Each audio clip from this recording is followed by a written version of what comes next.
Dear students, मैं doctor Deepti Shrivastava, associate professor in zoology, government Dungar college Bikaner, आज आप लोगों को यूरोमेट्रिक्स की त्वचा के बारे में बताऊंगी।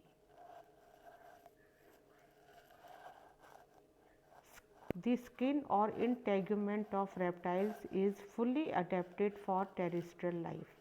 It is dry, scaly and lacking in cutaneous glands.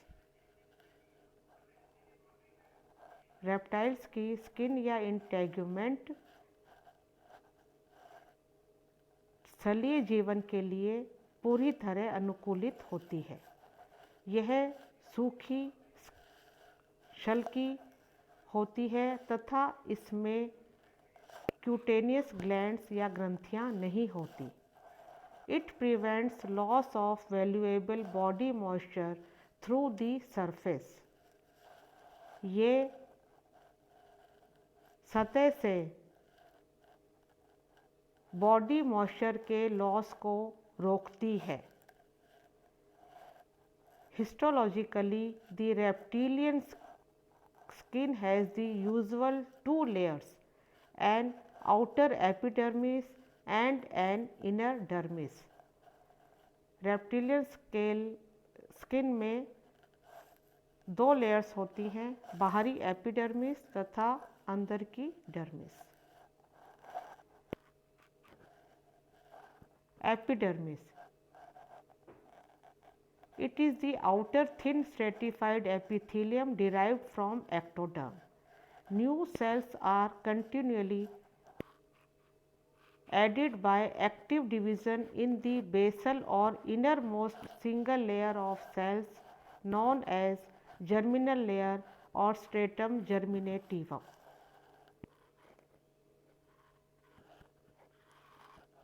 Epidermis बाहरी थिन स्ट्रेटिफाइड एपिथेलियम लेयर है जो कि एक्टोडर्म से बनती है।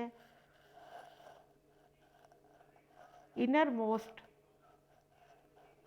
सिंगल लेयर जर्मिनल लेयर या स्ट्रेटम जर्मिनेटिवम होती है। इनकी कोशिकाओं के लगातार विभाजन से नई कोशिकाएं बनती हैं जो कि ऊपर की तरफ जाती रहती हैं। As living cells are pushed towards surface, they flatten and accumulate a horny scleroprotein known as keratin. जैसे जैसे नई कोशिकाएं बनती हैं, ये ऊपर की तरफ जाती हैं। ऊपर की तरफ जाते हुए ये चपटी होती चली जाती हैं और इनमें एक हॉर्नी स्क्लीरोप्रोटीन जिसे किरेटिन कहते हैं इकट्ठा होता जाता है या जमा होता जाता है। When keratin is deposited in cells, they are said to be keratinized or cornified and they die.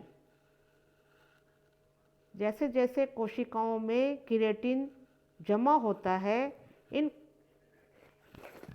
तो ये कोशिकाएं मृत होती जाती हैं और इस प्रकार ये लगातार किरेटिनाइज्ड या कॉर्निफाइड होती हुई ऊपर की तरफ सरकती जाती हैं।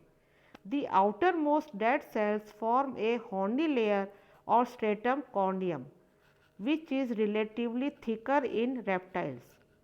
तो सबसे बाहरी जो स्तर है वो कोशिकाओं का डेड कोशिकाओं का स्तर है जो कि स्ट्रेटम कॉर्नियम बनाता है, जो कि रेप्टाइल्स में अपेक्षाकृत थिकर स्तर होता है, मोटा स्तर होता है। The horny layer produces scales which form the protective exoskeletal covering all over the body.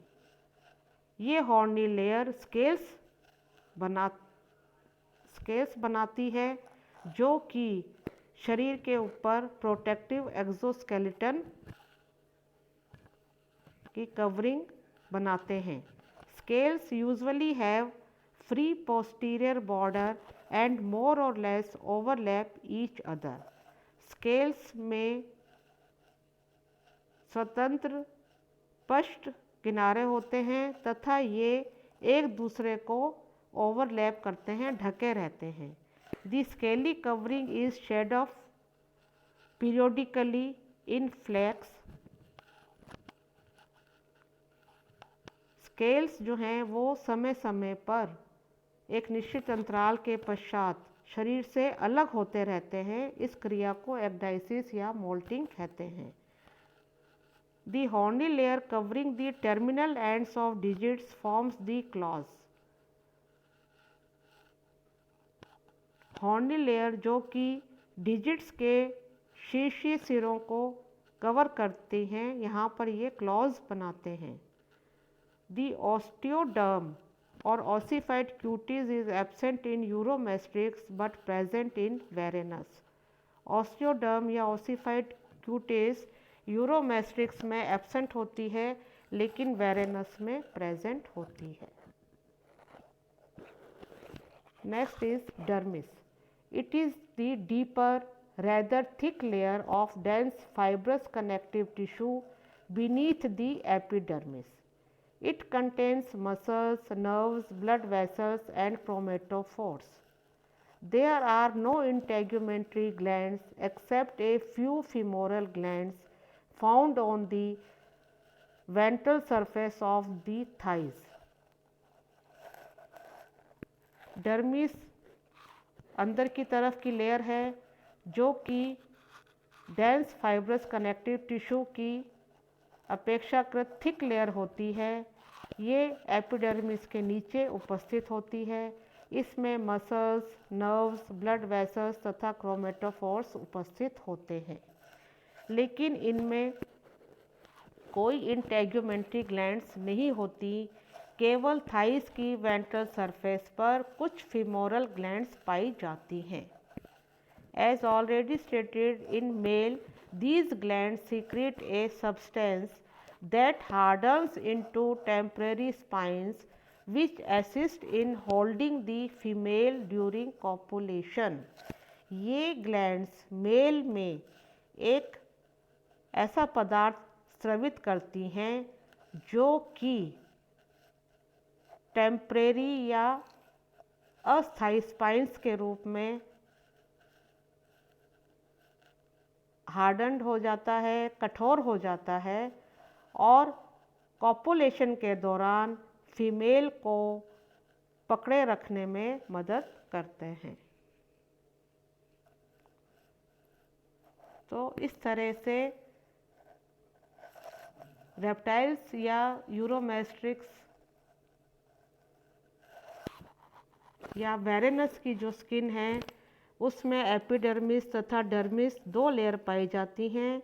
Epidermis में स्ट्रेटम कॉर्नियम तथा स्ट्रेटम मेलपिगी।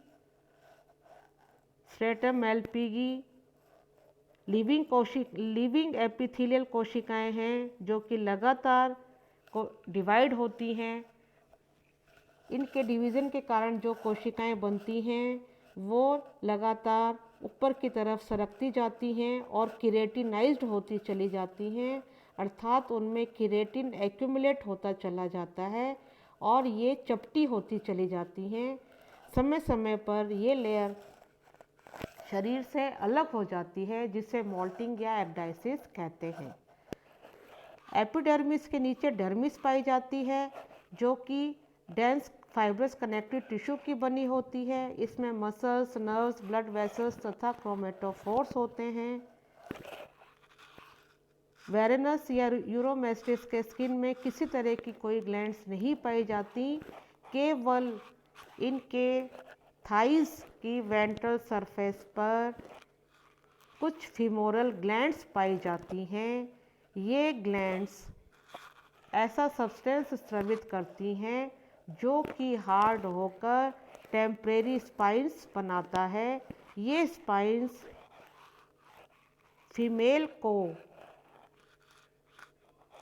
कॉपुलेशन के दौरान पकड़ने में मदद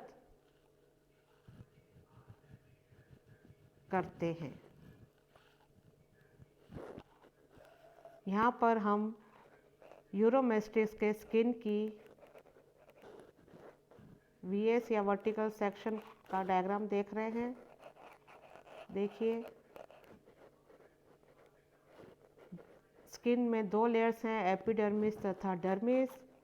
एपिडर्मिस में फिर स्ट्रेटम जर्मिनेटिवम तथा stratum corneum layer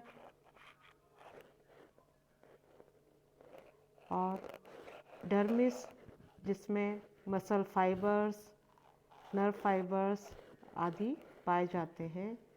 stratum corneum scales बनाती है जो कि एपिडर्मल स्केल्स है।